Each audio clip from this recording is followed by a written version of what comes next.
ओम श्री गणेशाय नमः। हरे कृष्णा। कार्तिक मास महात्म्य कथा अध्याय 16।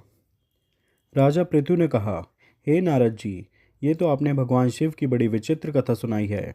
अब कृपा करके आप यह बताइए कि उस समय राहु उस पुरुष से छूटकर कहाँ गया।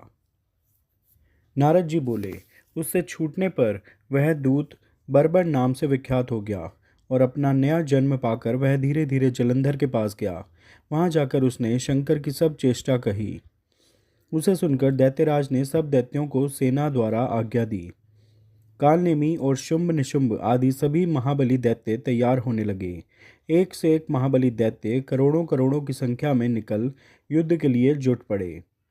महाप्रतापी सिंधुपुत्र शिवजी से युद्ध करने के लिए निकल पड़ा। आकाश में मेघ छा गए और बहुत अपशकुन होने लगे। शुक्राचार्य और कटे सिर वाला राहु सामने आ गए। उसी समय जलंधर का मुकुट खिसक गया, परंतु वह नहीं रुका। उधर इंद्रादिक सब देवताओं ने कैलाश पर शिवजी के पास पहुंचकर सब वृत्तांत सुनाया और यह भी कहा कि आपने जलंधर से युद्ध करने के लिए भगवान विष्णु को भेजा था। वह उसके वशवर्ती हो गए हैं और विष्णु जी लक्ष्मी सहित जलंधर के अधीन हो उनके घर में निवास करते हैं। अब देवताओं को भी वहीं रहना पड़ता है।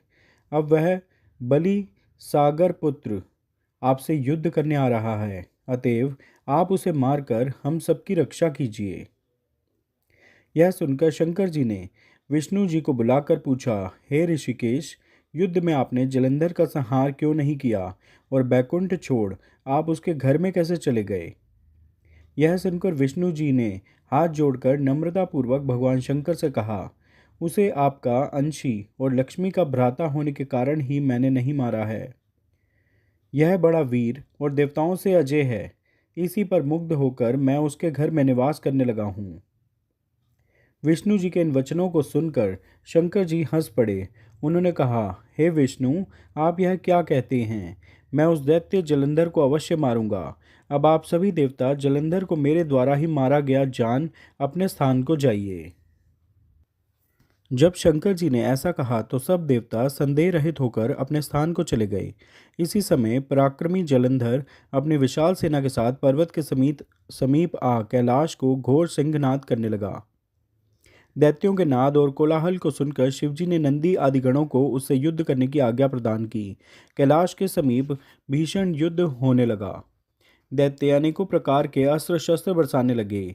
भेरी, मृदंग, शंख और वीरों तथा हाथी, घोड़ों और रथों के शब्दों से शाब्दित हो पृथ्वी कांपने लगी। युद्ध में कटकर मरे हुए हाथी, घोड़े और पैदलों का पहाड़ लग गया। रक्तमांस का कीचड़ उत्पन्न हो गया। दैत्यों के आचार्य शुक्र जी अपनी मृत संजीवनी विद्या से सब दैत्यों को जिलाने लगे। यह देखकर शिवजी के गण व्याकुल हो गए और उनके पास जाकर सारा वृत्तांत सुनाया। उसे सुनकर भगवान रुद्र के क्रोध की सीमा न रही। फिर तो उस समय उनके मुख से एक बड़ी भयंकर कृत्या उत्पन्न हुई, जिसकी दोनों जंघाएं ताल वृक्ष के समान थीं।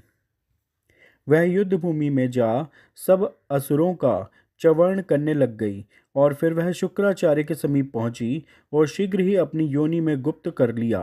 फिर स्वयं भी अंतर्ध्यान हो गई। शुक्राचार्य के गुप्त हो जाने से दैत्यों का मुख मलिन पड़ गया और वे युद्धभूमि को छोड़ भागे। इस पर शुंभ निशुंभ और कालनेमी आदि सेनापतियों ने अपने भागते हुए वीरों को रोका। शिवजी के नंदी आदि गणों ने भी, जिसमें गणेश और स्वामी कार्तिकेय जी भी थे, दैत्यों से भीषण युद्ध करना आरंभ कर दिया। कार्तिक मास महात्म्य कथा अध्याय 16 पूर्ण हुआ। श्री कृष्ण गोविंद हरे मुरारी, हे नाथ नारायण वासुदेवा। श्री कृष्ण गोविंद हरे मुरारी, हे नाथ नारायण वासुदेवा। हे नाथ नारायण वासुदेवा, हे नाथ नारायण वासुदेवा। श्री कृष्ण गोविंद हरे मुरारी, हे नाथ नारायण वासुदेवा।